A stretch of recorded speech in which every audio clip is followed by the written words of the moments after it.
All right, let's go, son. What's up, you guys? I am in Salt Lake City, going to a comedy show in a couple hours, and then tomorrow morning, I'm going to get set and do a fight companion with Frank Mir and Shab on the Thick Boy YouTube channel, and you guys should check that out for show. But here's the deal. So I had to examine this today, where I was like these fights are so huge in terms of the implications of who wins, if this person wins, what does it mean? And I honestly, aside from Sean O'Malley, hadn't really thought about okay, who do I really want to win? Who do I want to win? And so I'm going to go through that. And then I'll also talk about who I think is going to win, because those things have, kind of changed, throughout the week. Dude, it was so fucking funny. Someone sent me a clip that was they were like, hey, check it, MMA Guru's talking shit. And I watched it, and he's all, I was watching Jesse's live stream, and he talked about the Charles fight, and then he just went on for 20 minutes talking about how hot his wife was. I thought about it. I'm like, did I do that, dude? And I went and watched it. I was like, okay, yeah, I kind of did do that. I literally cried laughing when I saw that, dude. I was like, did I? But there was a fucking point to it, dude. It was because I was talking about Petr Yan's smoke show wife. But anyway, so hang on. I'm just killing time while I pull this. Okay, here you go. So look at this. All right. So let's do this, dude. Let's do this. So the first fight, Makhachev versus Oliveira. I literally can't make a pick on this in terms of who I think is going to win. But if I had to pick, it was dude, bottom line, the outcome of this fight is completely up to you. Assuming that there is no chance that Khabib comes back. So take that off the table. Khabib's not coming back, no matter what. I gotta root for Islam. I have to. I can't root against Islam Mackachev knowing the backstory. I can't do it. I won't do it. I'm rooting for Islam. And it's just one of those things, dude, I don't know, the reason why I love the sport, obviously I have a history in martial arts, but that's only part of the reason why I love the sport. The main reason is because of understanding what has gone into these guys where they are. It's it's more about the struggle and the narrative than it is just about oh, did this guy work on his, on his fucking blah, blah, blah, blah, blah. You know what I mean? And with Islam, it's dude, this fight right here is in Abu Dhabi, where Khabib won his title, where, unless I'm mistaken, and where Khabib retired also, where Abdulmanap was there when he won the title, or I'm sorry, was there with Dustin. I believe he's there when he defended against us. I don't know, whatever. But and his whole team, Khabib, everybody knows that him winning this fight represents how old is he? 32? Probably a 23-year journey where the outcome of this fight is going to dictate kind of success or not. And the idea of him having to wear a loss, having to wear a loss in that scenario, I can't get behind it. I can't get behind it. Now, of course, I have no impact on this whatsoever. I have no impact on it whatsoever. I'm just saying, in the event that Charles did win, it would make me physically ill to think about what Islam would be going through psychologically and emotionally afterwards, But the fight is also obviously incredibly interesting because, well, before I even get to that, Charles has already won the title. He's defended it a bunch of times. His legacy is cemented. He'll probably get a rematch in the event that Islam wins, depending on how it goes. But, well, I don't know. 55 is stacked. If Chandler ends up starching Dustin Poirier, which is a tall order, but in the event that he had a really impressive win, I think he's next up probably no matter what. But nonetheless. But I was listening to Chael today.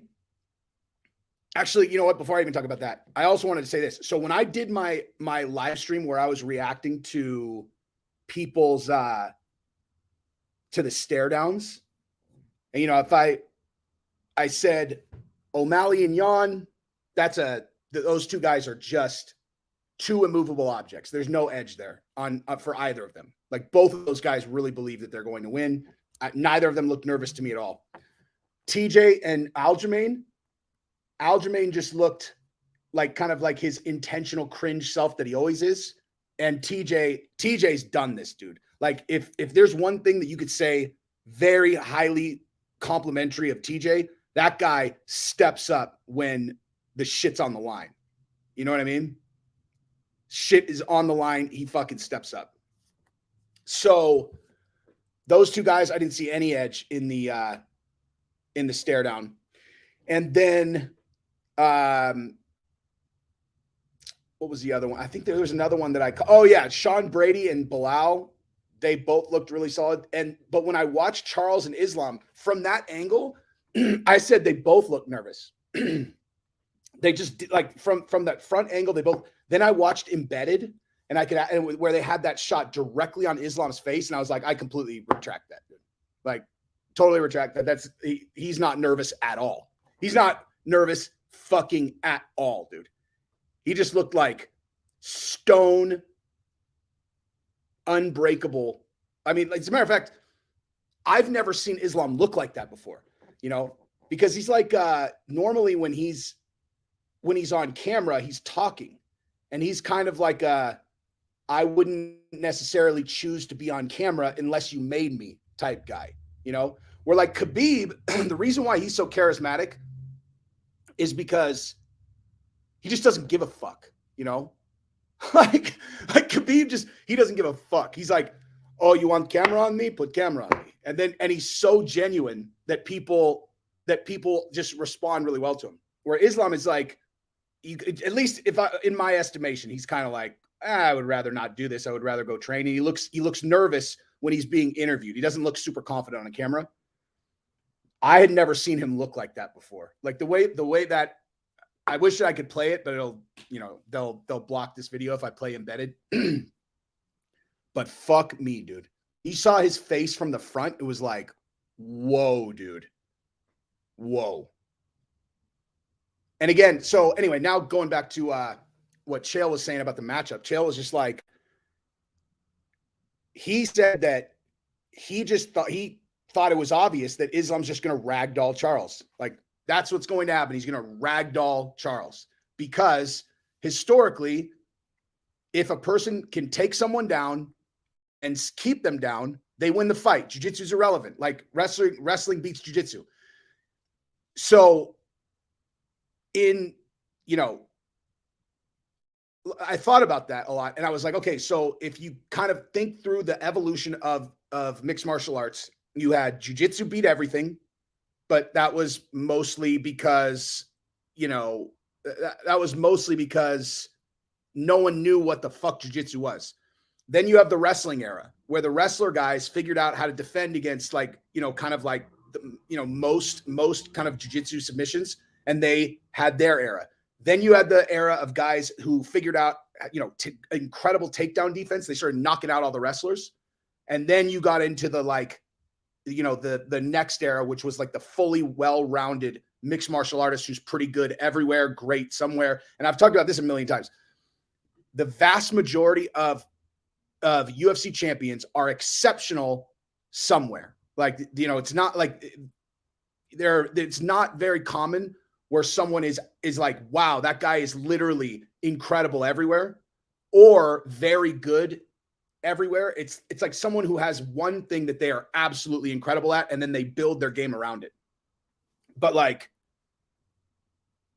you know, my point is like, I don't think that we've necessarily seen this wrestling versus jiu-jitsu thing in the modern era when everyone has much more developed skills in addition to being exceptional in their own thing. Like Charles Oliveira is obviously as good as it gets in jiu-jitsu. Islam is as good as it gets in wrestling, but it's not wrestling versus jiu-jitsu. I'm sorry, Sambo. It's not Sambo versus jiu-jitsu because both of them have a lot of skills built around it. You know, it's just not that simple anymore. You know, it's just not that simple anymore. Both guys have skills built around it. And so the idea that just because Islam would beat Charles in a, you know, wrestling match or whatever, I mean, that just doesn't translate to me to he's just going to ragdoll him. You know what I mean? So yeah, I mean, that's hang on. I saw something that, wait, I was going to respond to something. Hang on. Let me go up. Where did it go? God damn it. I like saw it. I was like, oh, I need to, let me see. I don't know, whatever. Anyway. But again, if I had to pick in terms of just my logical breakdown, I go back to exactly what I talked about in the other one, which is you look at how Khamzat fighting Burns played out, which was, you know, oh, like it's the exact same breakdown, you know, tremendous Sambo against exceptional jiu-jitsu. And I said before that fight, I was like, dude, they might cancel out. I just assumed that Khamzat was going to kind of dominate on the ground because the guys that I go train, you know, teach me shit that obviously know 1,000 times more than me. They said Khamzat was going to dominate him on the ground, but Burns provided enough danger there that it ended up a stand-up fight. I think that is highly likely to happen this time also. And in the event that does happen, you got a stand-up match between Charles and Islam. In which case, I don't think anyone would have Charles as the underdog, you know? Look, like if Islam is, because here's the other thing too. If it was Khabib, it's like, even though, you know, people think Islam is Khabib, like they don't fight the same, you know, like they both have the same exceptional base. But like if I was handicapping this fight and it was Khabib, I would be like, dude, Charles is going to put him in his guard, and then Khabib's literally just going to smash his fucking face in. He doesn't have any problem just sitting in his guard, smashing his fucking face in. And I don't know. I'm just, like, that's just Islam in the, you know, most of the fights that I've watched gets those positions. He uses the same stuff, but he's advancing position towards submissions. I've never seen him kind of accept being in a ground and pound position and just smash guys like Khabib. Anyway, okay, so Jake Chapman, thank you very much, sir. You don't know why, but the Islam and Charles fight has been stressing you out all week, dude, because it's so good. It's so fucking good. Thank you for the $5, sir.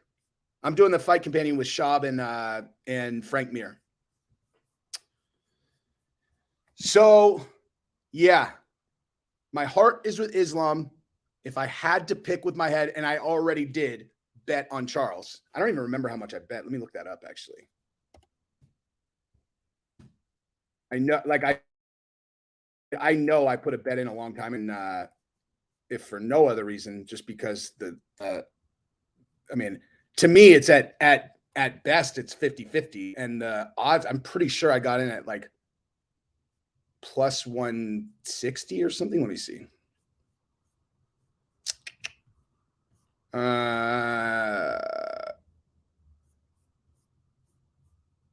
Why is this not? God damn it. Oh, here we go. All right. My bet is I bet $300 on Oliveira at plus 150. And then I also parlayed O'Malley and Charles Oliveira.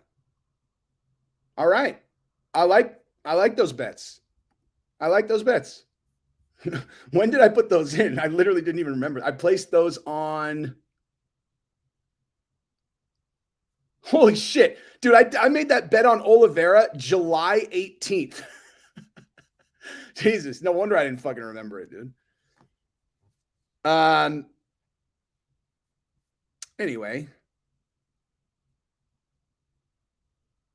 Oh my God, this is amazing.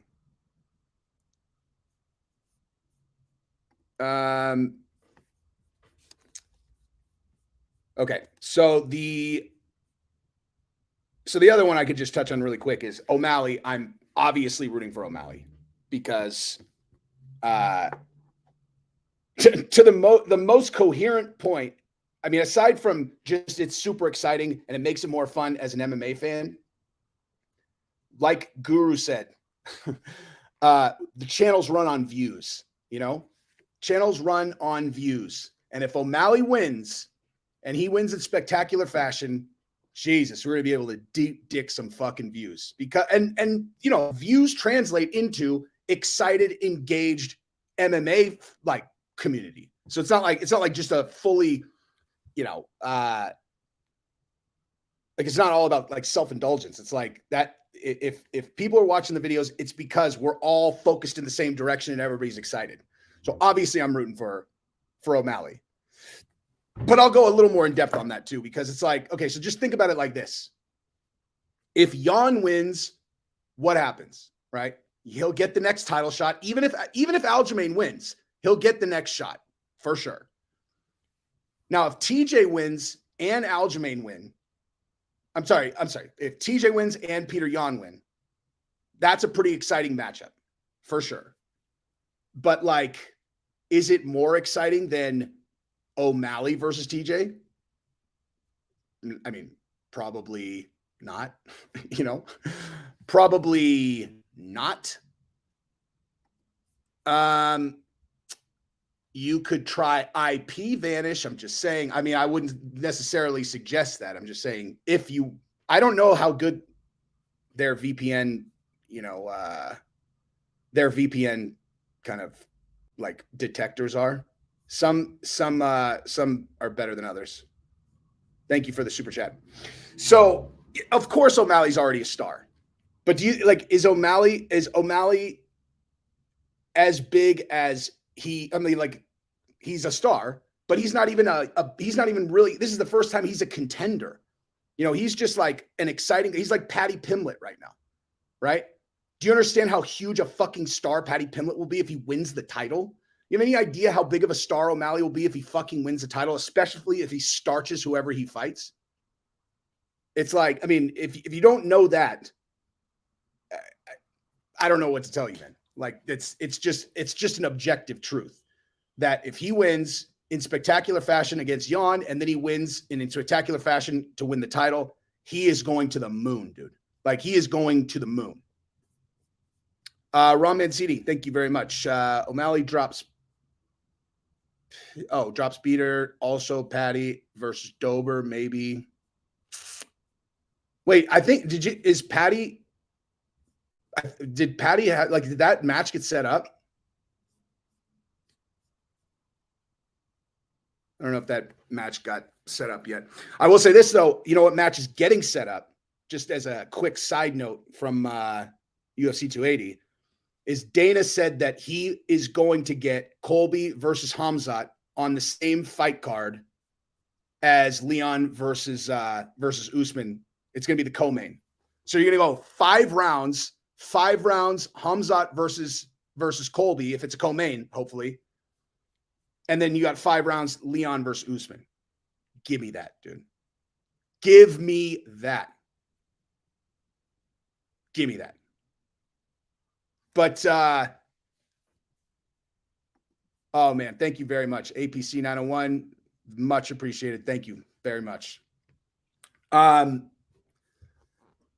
yeah, like I don't know how many people saw this. I did a super quick live stream when I was driving to the airport and I said this, and I will say it again really quick. How exactly are we talking about Khamzat getting in the mix at 170 when I thought that he weighed in at 178.5 pounds and he's like out of welterweight. Right? Pretty sure that's what happened. Right? Pretty sure that's what happened.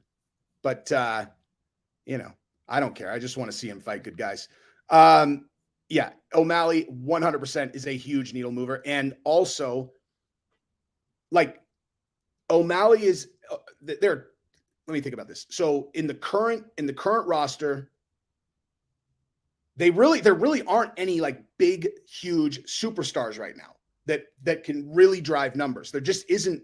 There really aren't one. Like you've got, I mean, Francis, candidly, is not really that. You got John Jones at heavyweight, where he has an opportunity to potentially be a big needle mover if, you know, he'll sell a lot of pay-per-views when he comes back at heavyweight, not as many as like a superstar, just because of the amount of time he's been off, but he'll sell pay-per-views. If he wins in spectacular fashion, he could become a big needle mover again.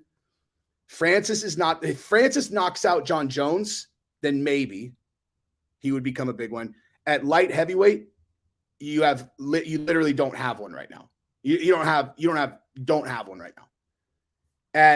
At middleweight, you have Izzy, but I'm pretty sure Izzy only sold 400,000 pay-per-views on International Fight Week against Cannonier. And that's because he's doing the thing where he is exclusively focused on protecting the belt. You know, like, look, dude, at the end of the day, these guys they're living real lives. You know, like it's like they're living an actual life. Like, you know, he gets in the octagon, he fights, the outcome goes here. It's like, like I said, I know the basis of his contract in particular. And I know, like, I don't know exactly what his base is, but it's in the ballpark of 3 to 4 million base salary plus back on the pay-per-view. Okay. He makes a lot of dough every time he fights. He fights 2-3 times a year. He's making a lot of money. But if he loses the belt, that changes astronomically. And again, I don't know the details of that, but I do know that there are almost like barely anyone that get to 7 figures when they don't have the belt. So let's just say he is one of those guys and he's like at 650 or something, you know, show and win if he doesn't have the belt. It's still the same contract. That's the thing, is like, you know, so he signed his new contract before either this last one or the one before that. You know, so now he's got a lot more money, you know, I think he tripled what he was making before. I think he was at like $1 million or $1.2 million base. And then now he's at like 3.6 or something like that. And so, but nonetheless, and they say, you know, I don't know how many fights are on it, but call it like 6 fights. If he loses the belt, it's not like they renegotiate. The rate that he gets paid absent the belt is already in his contract. And so you're talking about a difference of, let's call it 700, which would be really high for a guy who doesn't have the belt, even if they sign it. Okay. So his biggest payday possible would be 1.4 plus the 60 bonus plus whatever he gets paid in, you know, I mean, let's say, I don't know, 1.6 would be the absolute probably maximum that he could get paid. He's making more than double that in his base salary right there before pay-per-views. Like, so he has an astronomical incentive to protect the belt, but he goes in and he fights like he's protecting the belt, and it's fucking boring, you know? Like, it's fucking boring. He doesn't engage. Like, protecting the belt for him means priority 1 is don't get punched. Don't get hit hard. Like, that's priority 1. It's not stick it to this guy and really punish him. It's like, make sure that I don't get hit, use footwork to not really engage very much, make sure I land more than he does, and I retain the belt. I mean, if you look at it just from like a human perspective, it's not a bad strategy. But again, he's boring. So even though he has a great personality, he's good looking, he's got a great fucking story, he has an exciting style, he, you know, is not going to be a needle pusher while he's fighting like that. You know, Anderson Silva used to kind of do the same thing, but it was like he would have one boring fight where he just circled and refused to engage, like with Damian Maia or with like, Cote. But then the next one, he would fucking starch someone in like incredible fashion. So it was like he could kind of get away with it. Anyway, but at welterweight, you have Colby as a needle mover, Masvidal as a needle mover, Nate Diaz is a needle mover. I mean, Usman now is he's like, actually, Usman for sure is a needle mover. It's just a matter of degree, you know? Like if people find out Usman's fighting, that matters. That's essentially how you define a needle mover. You know, it's like, oh, he's fighting. That matters as to whether or not I'm going to actually watch the fight or pay for it. So, and then Khamzat is a needle mover. So welterweight is fucking stacked with needle movers, man. Stacked. And honestly, if Sean Brady or Bilal has a breakout fight, you know, during this card, they could become one also. And then at 55, you have, well, and obviously Conor, if he's at 170 or whatever. 55, you have Chandler's a needle mover. Charles is a needle mover now. Islam is getting there because of, you know, Khabib. But not, I don't know, dude, actually. I actually wouldn't say that Islam's a needle mover now. I think if he beats Charles, he will be. But right now, I don't think a lot of, like, outside of the part of the world where he comes from, I don't think that, you know, it makes a whole lot of difference if he's on. But then Gaethje's a needle mover. Chandler's a needle mover. Dustin now is a needle mover too. And who am I forgetting? Tony Ferguson still actually can move the needle. And that's it. 45, you've got Brian Ortega a little bit, definitely Max Holloway, and then definitely Volkanovski now to a degree. 35, you've got Sean O'Malley is the number one needle mover at 35. The number one. That's just is what it is. In terms of an impact on how many people are going to tune in or buy the fight, O'Malley is definitely the number one needle mover at 35. Definitely. And you know how like the reason why people like me or anybody who has anyone who has a channel knows is because it's a direct correlation with how many times do people click on their videos. If you talk about O'Malley, how many clicks does that get? If you talk about Aljamain, how many clicks does that get? If you talk about TJ, how many clicks does that get? You know what I mean? It's like there's just no question that Sean O'Malley's the guy.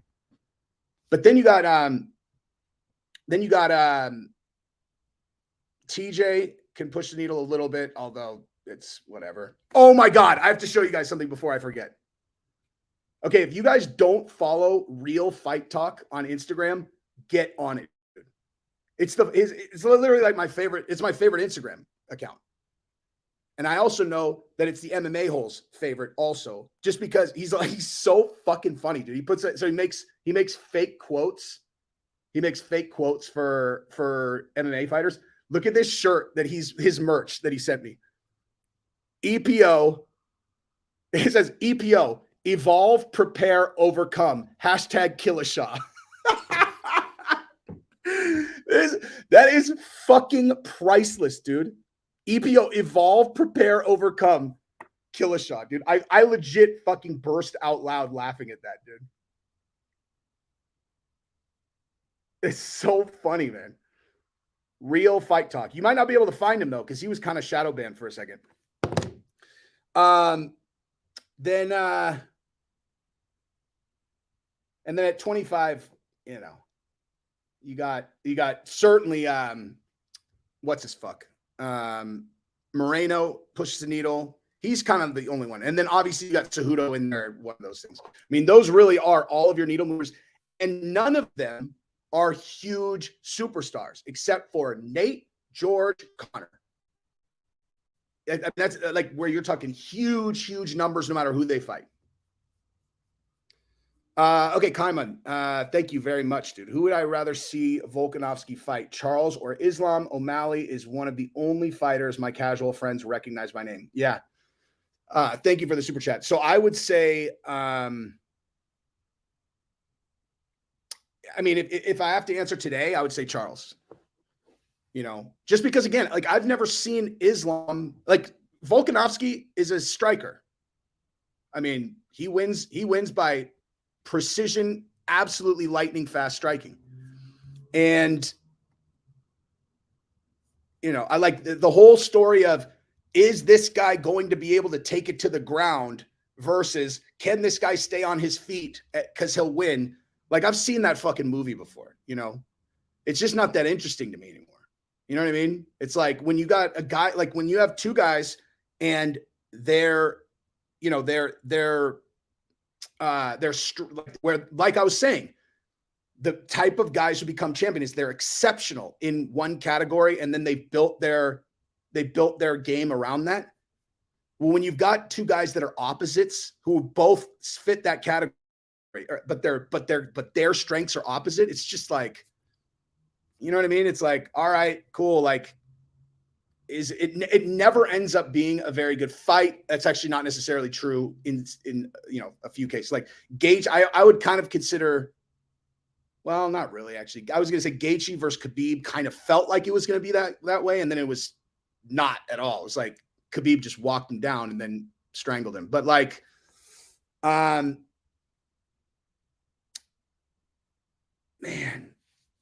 trying to think of other ones. Thank you, Musical. I will definitely try to do that. But yeah, but Charles versus Volkanovski, I don't think Charles will have a lot of success trying to take him down unless he hurts him. And, you know, in the event that he hurts him, that means that we saw, you know, some strong stand-up exchange. Because the thing is, like, the Volkanovski versus Oliveira matchup is very interesting because Oliveira, like I've been saying, is like his stand-up is precise. It's technically perfect, but it's not super fast. He just literally forces you into exchanges.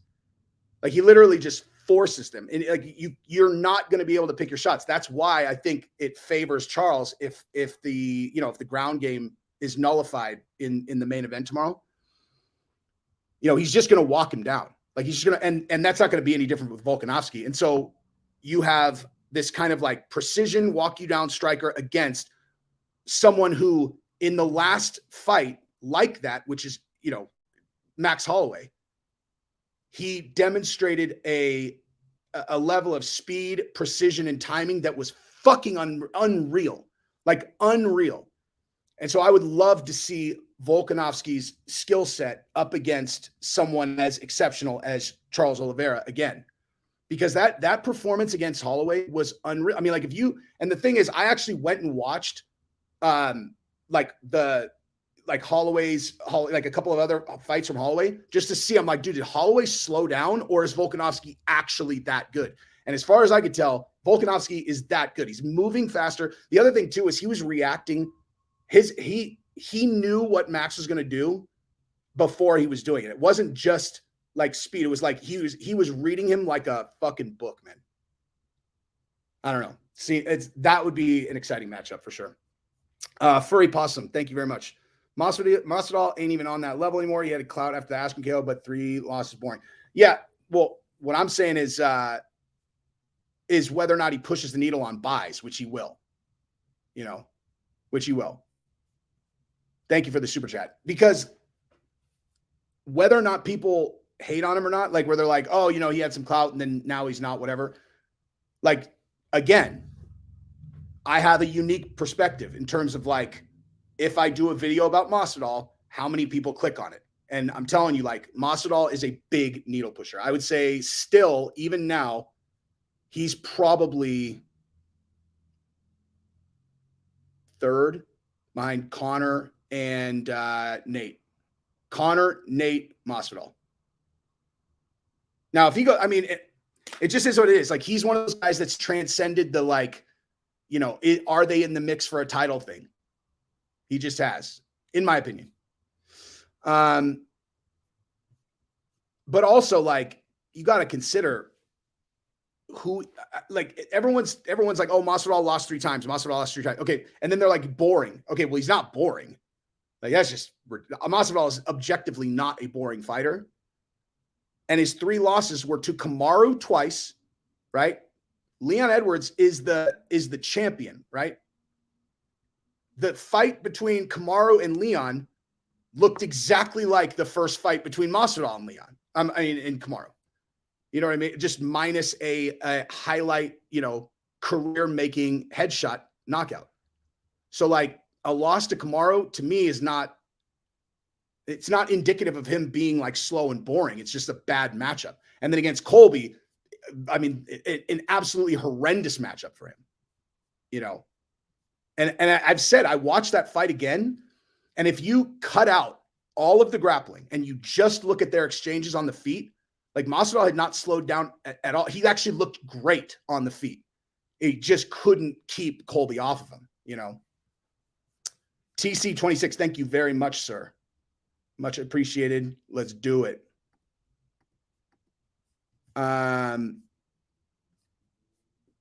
P, thank you very, very much, dude. I appreciate that very much.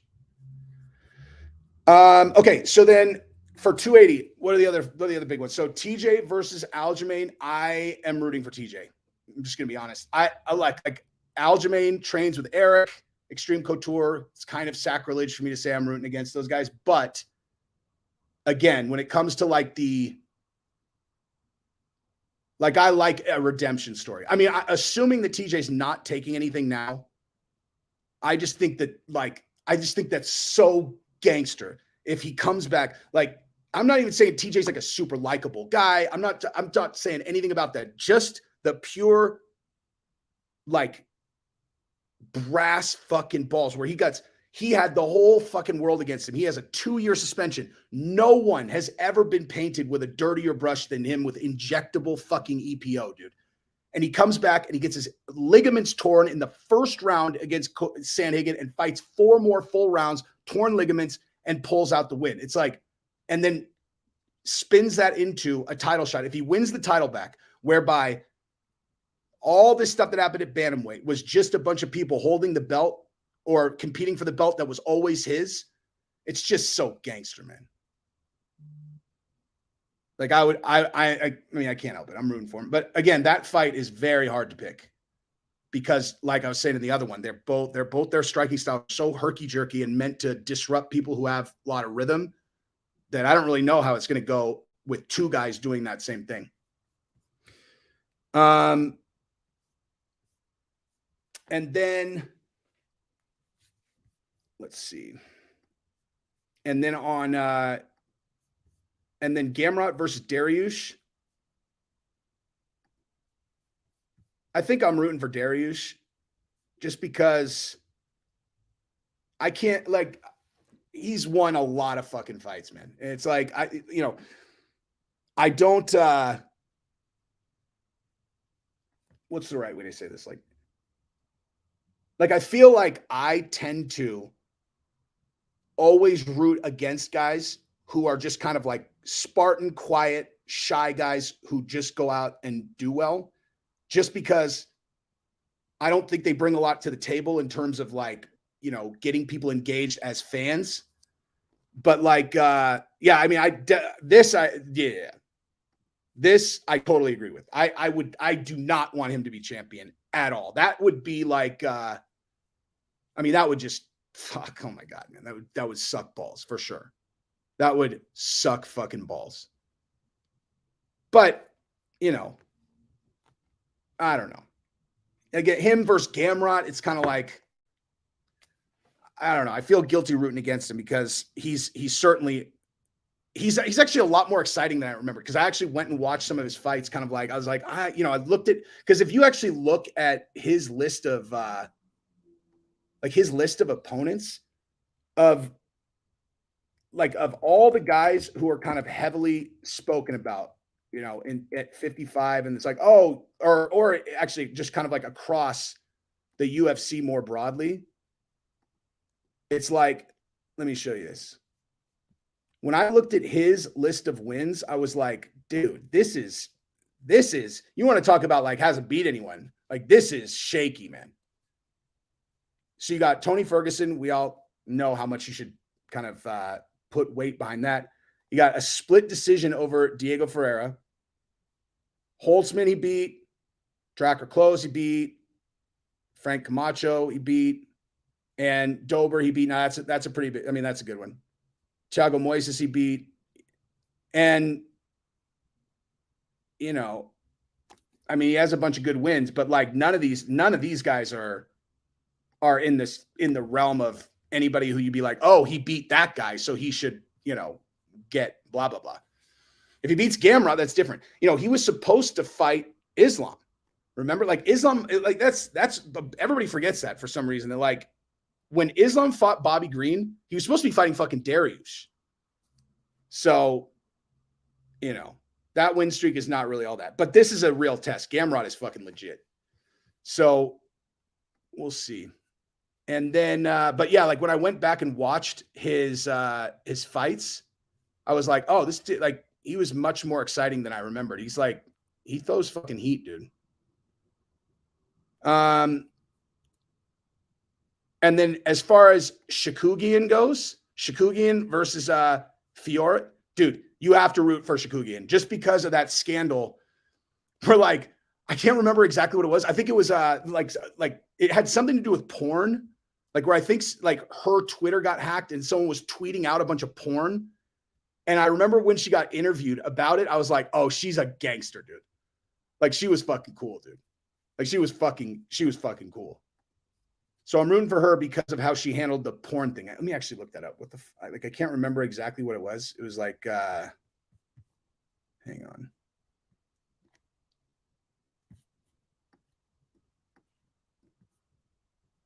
How could anyone remember how to spell that? Shakugian. Is that right? Oh wait. Nope. Okay. Shakugian. UFC porn. All right. You guys can look at this with me because I remember it was something really funny. Okay.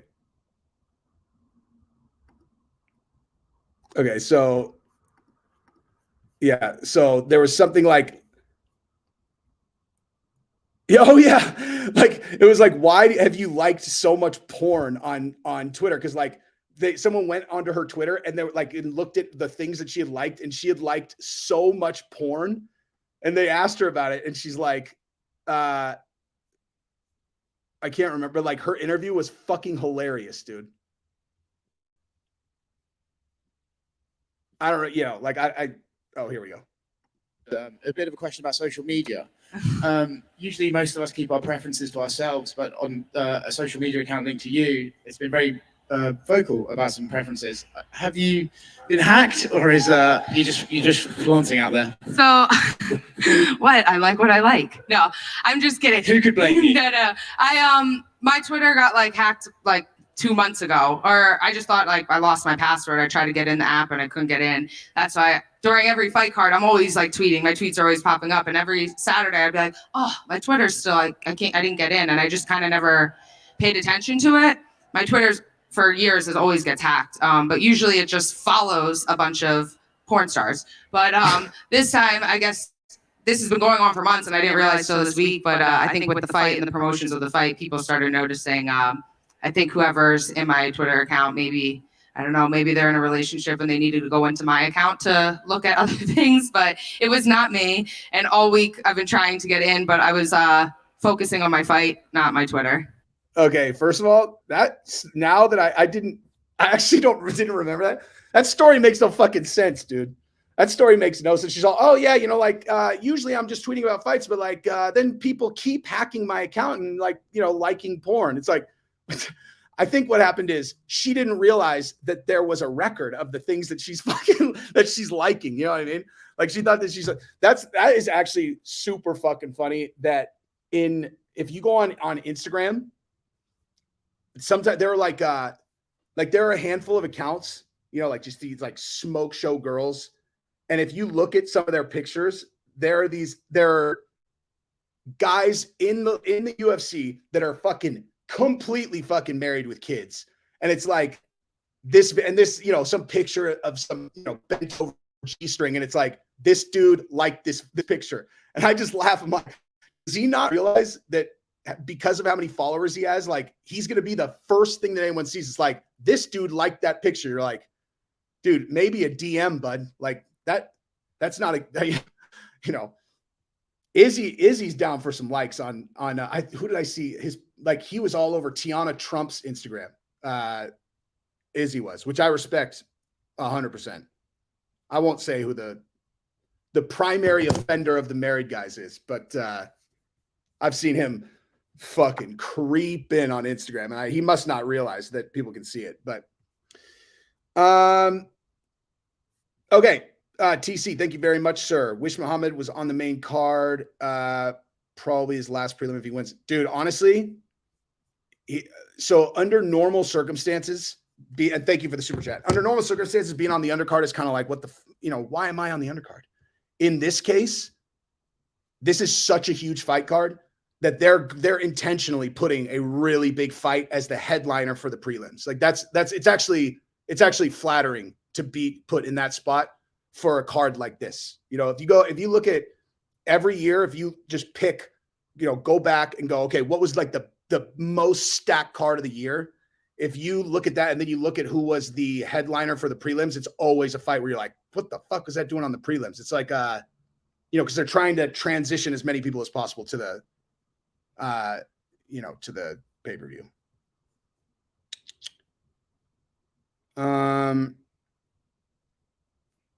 Wait, what? Yeah, the main event of the prelims. If you think Charles will win, you don't know MMA. It's an easy W for him. Okay. Hey, poll. Put a 1 in the comments if you think that this is a super easy fight to call in either direction, and a 2 if what are you talking about?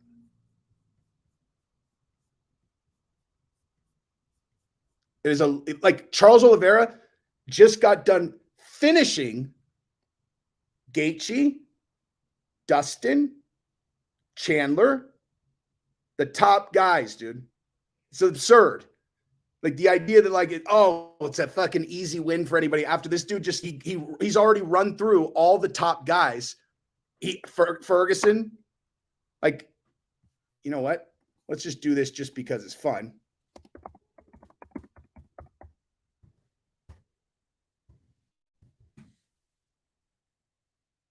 Okay, so look at like you want to see a win streak, okay?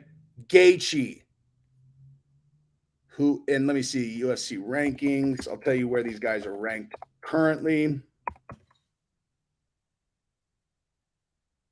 All right, so at lightweight, you've got so Justin Gaethje, who is ranked number 3. You got Poirier, who's ranked number 2. Well, actually, I take it back because Charles Oliveira's one. So Charles Oliveira's champion. Then you're like, oh, well, okay. So yeah, so Gaethje is number 2. Then you got Dustin, who is the number 1 contender. Then you got Chandler, who is the number 4 contender. Okay, so like his last 3 fights is all the people in the top 5 except Islam Mackachev.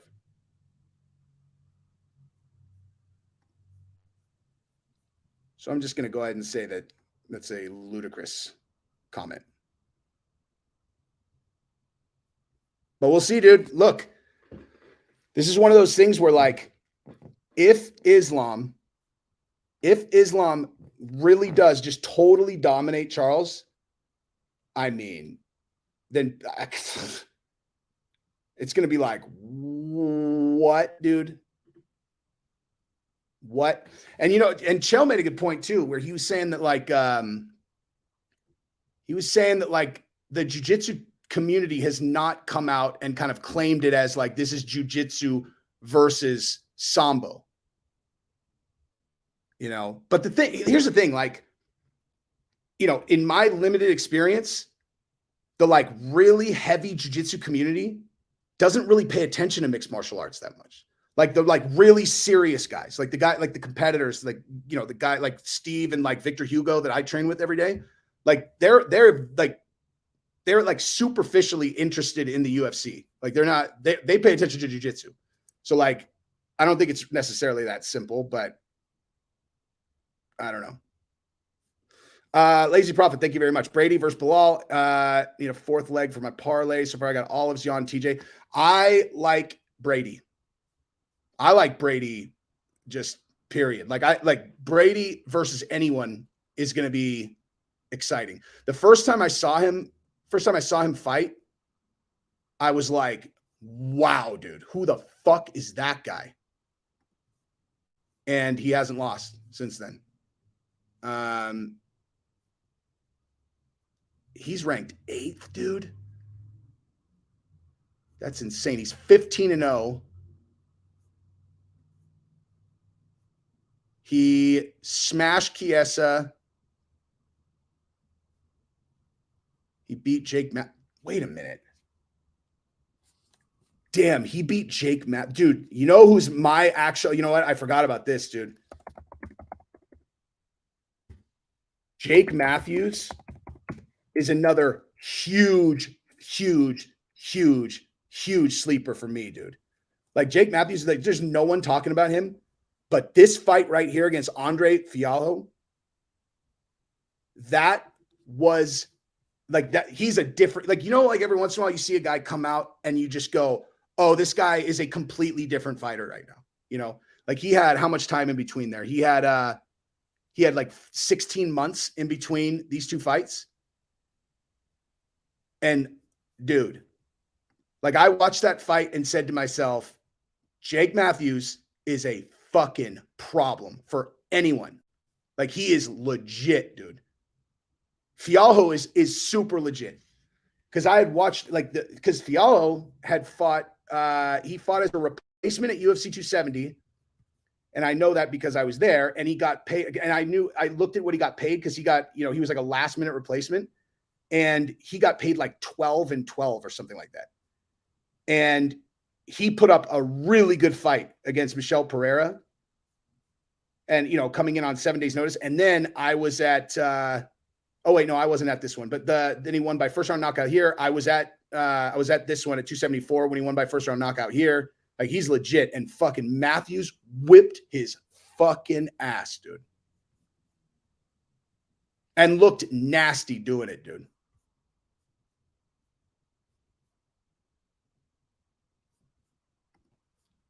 I mean, we just don't, I would say that we don't necessarily know what Islam's striking looks like because he's never had to use it. You know?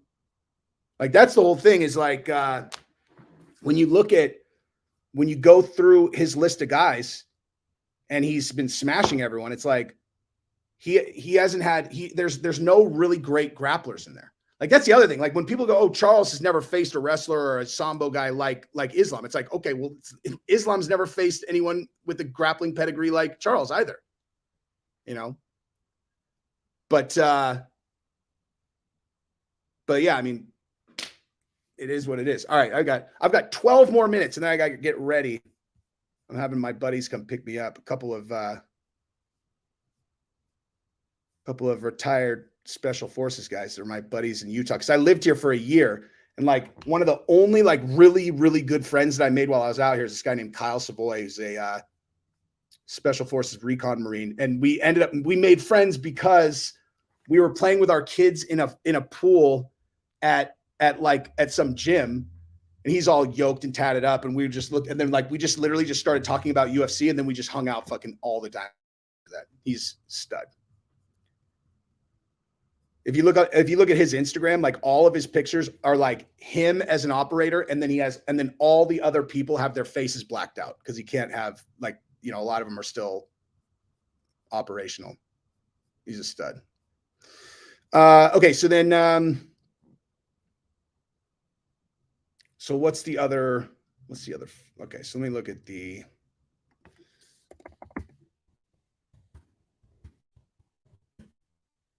what else we got.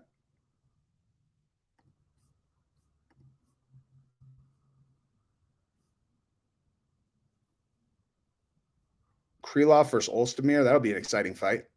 Olstemir's looked pretty good in his last few fights, dude. Like he was like a guy that I thought was kind of punched out, and then he started looking good again. I mean, you know, and in his last fight against what's his name, the oh my God, what's his name? Paul Craig, I think. Is that, hang on. I think it's Paul Craig, right? That he fought. Yeah, Paul Craig. He did a really good job.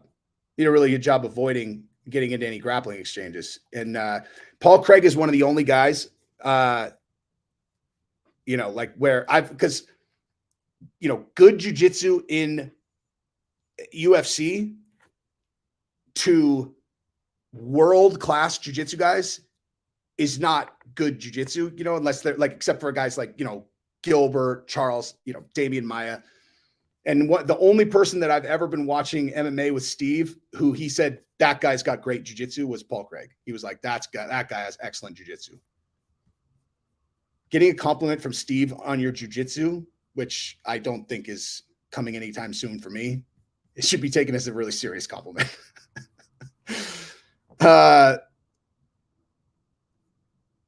No, not Green Berets. Marine Recon Special Forces. For Kyle, not me.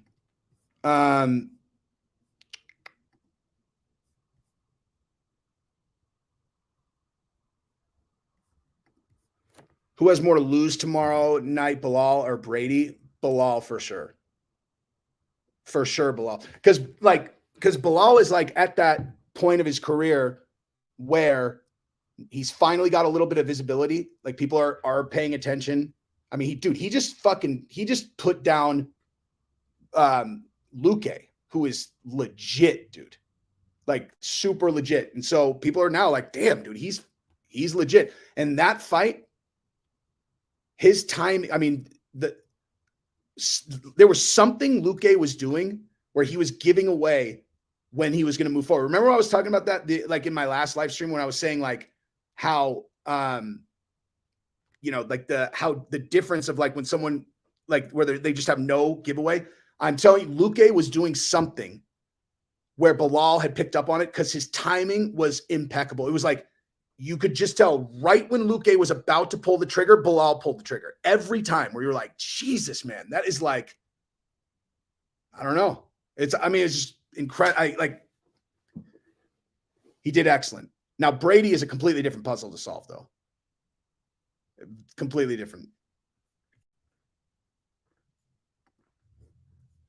I understand Lazy Prophet, but I can make anyone cool. Wait, you don't like Frank Mir? Really? Well, it's going to be fun. We're going to have a good time.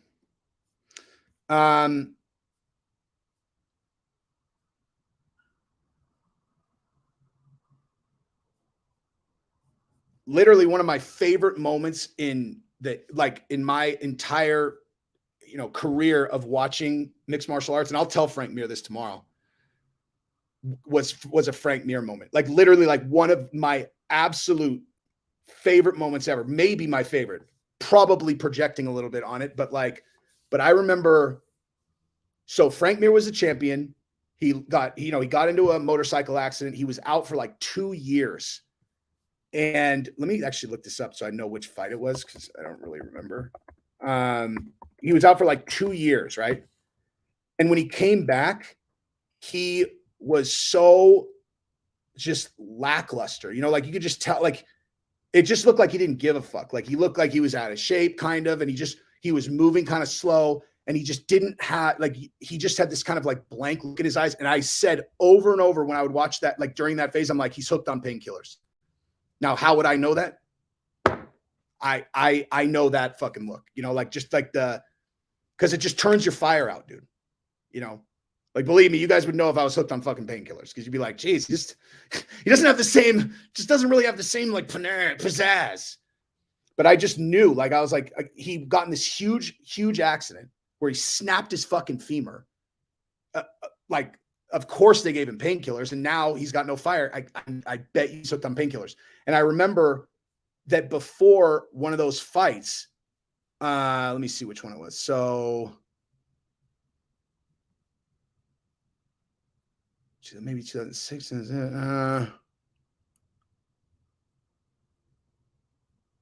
I feel like it was I feel like he finished with a footlock, but I don't know. But anyway, it was one of them where like they made the whole package about how he had gone to rehab and cleaned up. And then in his interviews, like for that package, I remember looking at it, he was like, I'm a different person. And I'm like, fuck, I know exactly what that feels like. Like, I know exactly what that feels like. It feels like it's very hard to even explain, but I know what that feels like. And I was like, dude, he's going to fucking do it. And he went out there and he just fucking cranked a submission. And as soon as it was over, his wife was bawling and he stood up all like that. And he went to Dana. He's like, I fucking told you. And I was like, God damn. It's my favorite moment, actually. When I really think about it, it's like literally like one of my favorite, probably my favorite moment ever, but only because I'm projecting on him. Because it's like, dude, if you get spracked out on painkillers, I can't even explain it better than this. You forget who you are. You actually don't remember what it's like to actually be yourself. And if you're a person who's got like a fucking, a fucking animal inside of you, like it's gone. You don't even remember it. Like you literally don't remember what it felt like. And then you quit. And at least for me, instantaneously, it comes roaring back where you're like, what the fuck was I doing, dude? I forgot who I was. I literally completely forgot who I was. And it's hard to explain. But I could see it on him. That was fucking awesome, dude.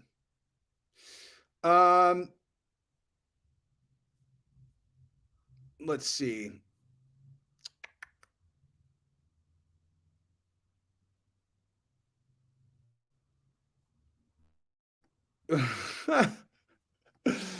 I mean, dude, I like it. It's kind of sad that those guys got into it again, because it was like he's like Dana stopped talking about him, and Shab said that he was never going to talk about Dana ever again. Like after whatever that thing happened with Rogan at UFC 271, he's like, dude, after I heard about it, he's like, I mean, I can't say it here, but I'll never talk anything about Dana ever again. And then they got into it worse than they ever had. I bet you that he didn't. I bet you that Shab didn't read what Dana actually said before he lit him up. But I mean, dude, he's like, you can't get mad at him for that. Like there's no downside in Shab fucking sticking it to people that fuck with him online. I don't think. But okay, so I mean, painkillers ASAP or you'll be dead, dude. Nowadays, if you're buying them on the street, that's a fact, dude. I mean, shit, dude. Anything that you buy on the street now is playing Russian roulette. Like people don't even get that, dude. Like they don't understand. Like,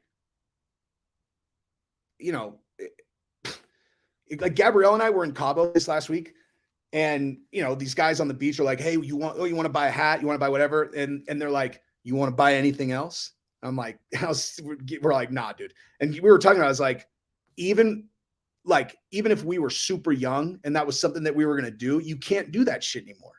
Like you fucking can't do that anymore. They have fentanyl in everything, like anything that's not like direct from an actual pharmacy has fentanyl in it now. And this shit will fucking kill you, dude. Like just straight up. Like is it really worth it? You want to do like, oh, it would be awesome to do blow tonight. You're all, I mean, is it that fucking awesome? You're going to like, you sure? I mean, you might die, dude. For real, you might die. Anyway, but, all right. I got to get ready. I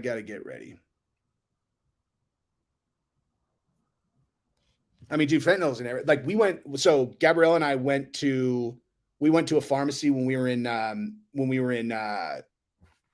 Cabo, because I was getting, between you guys and me, I was getting a Arimidex, and we were just like, just out of curiosity, because they offer you all this shit. They're all, you need Oxy, you need whatever. I was like, how much is the Oxy? I was just curious, and they're like, oh, I can't remember exactly what the numbers were, but it was $4 for 10 milligram Oxys. I was like, and I looked at Gabrielle, she's like, what? I was like, that ain't Oxy, dude. I'll tell you that right now. It's in a pharmacy, but there is a 0% chance that that's oxy. $4 for it, like that. And the only reason it's a notable story is it means even in the fucking pharmacies down there, everything is fentanyl, dude. Like it's all fentanyl. You can't take that shit now. You can't do that stuff. Anyway, that's why kratom is much better. Chris, what's up, man? Yeah, tomorrow it's on the Thick Boy, YouTube channel. I'll pull it up right now, actually. Probably should post that in my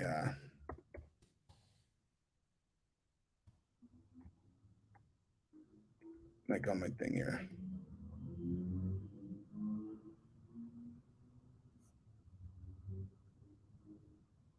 Okay, so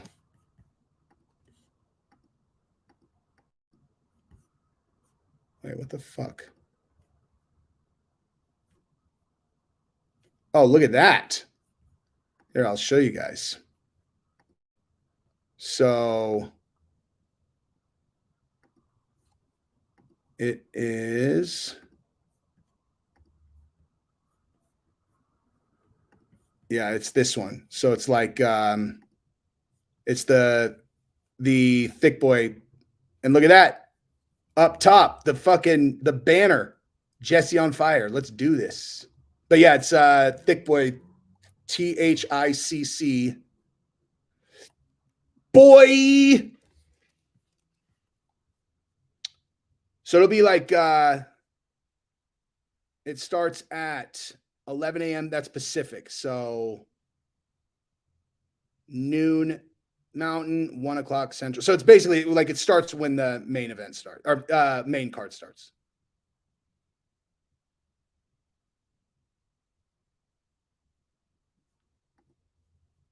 Trust me, it's not. Because I've been to Cabo a billion times. And I've been in Cabo a billion times when I used to take pills. And like the prices there were outlandish. They were so expensive. You're like, what the fuck? Like, I love these things, and I can't pay that for them. They'd be like $15 to $20. I remember one time at the pharmacy right next to the Nowhere bar. Now, understandable, they always have drunk people come out and they're all, you have any? They were the Vikes were $20 a pill.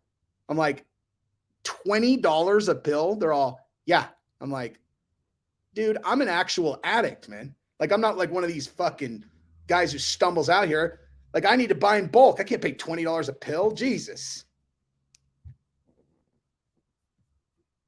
But listen, the story, my end, this is not how it normally goes. You know, you get hooked on opioids. Very, very, very hard to quit and then just be talking about it in a years ago retrospect. Don't fucking take them. They're terrible. Well,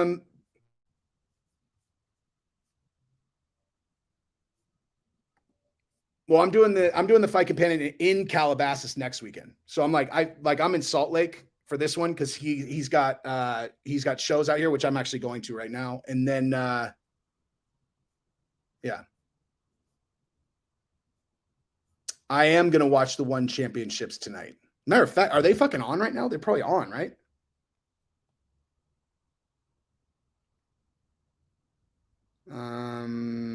Oh, 8. Wait, yeah, they just started right now. Let's do this. Woo! All right, I gotta get ready. I love you guys. I will see you guys tomorrow on the. I'll actually, you know what? I'll go live for the prelims too. I'll talk on this really quick before I jump off. So I don't like do anything for pain. If I'm in pain, I just am in pain. Tramadol is dirty, dude. In my experience. You want to know how dirty that stuff is? Bite into one of them. You know? I mean, you'll do it once. That's what kind of addict I was. It's like I would like chew the pills. Whoa. Bite into one of those tramadols. that will demonstrate to you how dirty that fucking shit is, dude. But just wean off of it, dude.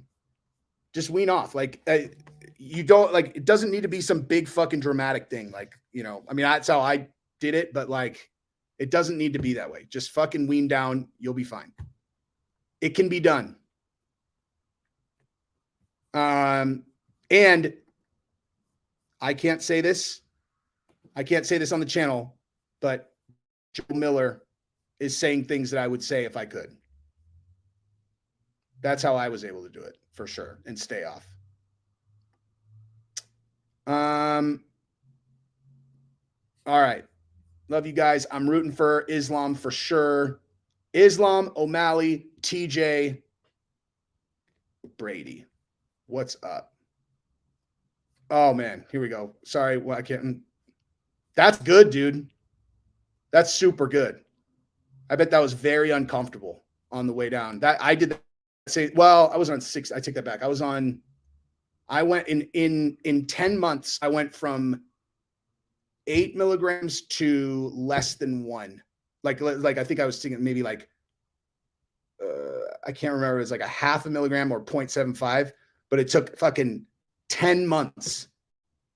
And I was uncomfortable throughout, just not, you know, but like, just kind of like, you know, I couldn't sleep very well, but it wasn't like, it wasn't, you know, it's not like I was like in withdrawal. It was just like, you know, it's just like, you know, you make yourself a little bit uncomfortable and then you'll level out. Like you're uncomfortable for a day or two. It's not like terrible. And then you level out and then you do it again and you know, you're cool for a week. You just stay at one level for a week. Then you go down just a little bit. And then, you know, you're uncomfortable for a night or two and then it'll even out.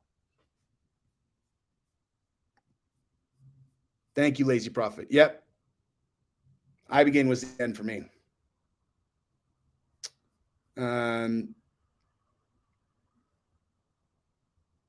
Anyway, all right.